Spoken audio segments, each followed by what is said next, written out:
Insects are prohibited to eat either because it is something that is disgusting to humans in general, or due to the fact that it may be harmful medically.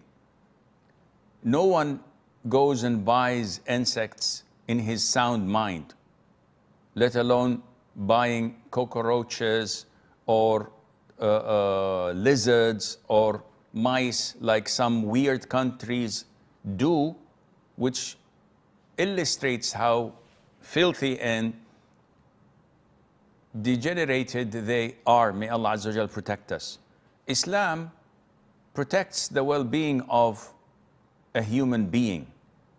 And we've heard of the coronavirus and the origin of it from so many